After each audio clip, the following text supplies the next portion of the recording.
Hello and welcome to Deck Builders Toledo, where we talk all things outdoor living. Today we're going to look at deck layout mistakes that quietly waste space and how to avoid them before you build. A lot of decks are technically big enough on paper, but they don't feel usable when you walk outside. Maybe the table jams up against the railing, the stairs block the best corner, or you have a wide, empty area that never actually gets used. Those problems usually come from layout, not from total square footage. One of the most common mistakes is putting stairs in the wrong spot. If the stairs land right in the middle of your best wall, you lose a good furniture zone.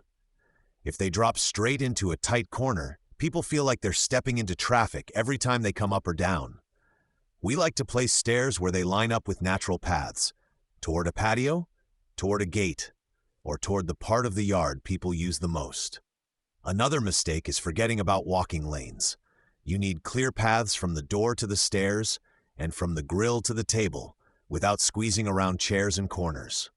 We usually aim for about 3 feet of clear space in main walkways. If you try to cram in a table that's too big for the deck width, everyone ends up sliding sideways to get by. Furniture planning helps here. Before you build, think about what you actually want on the deck. A table for 4, or maybe 6, a couple of lounge chairs, maybe a small outdoor kitchen or bar down the line. We often sketch these pieces on the plan so we can see how much room they really need. It's better to adjust the deck shape on paper than to find out later that your grill lid hits the rail. Posts and columns can also cause trouble.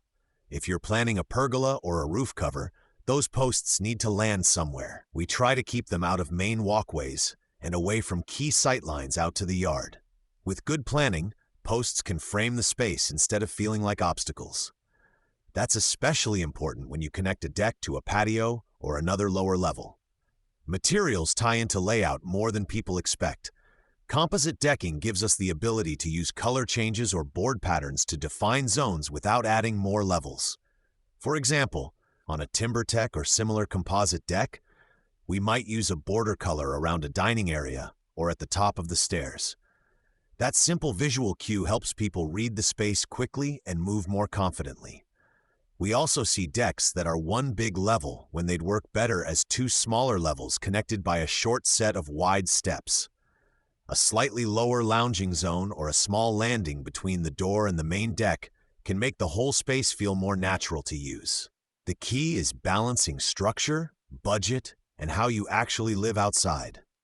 If you're planning a new deck, start by sketching the footprint and then drawing your furniture and walkways into it.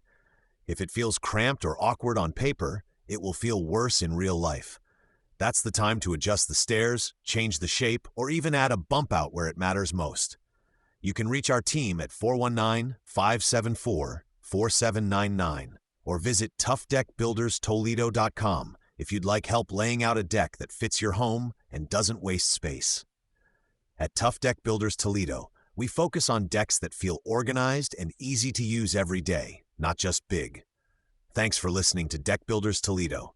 If you're about to build or rebuild a deck, a little planning now can save a lot of frustration later. We'll talk with you again in the next episode.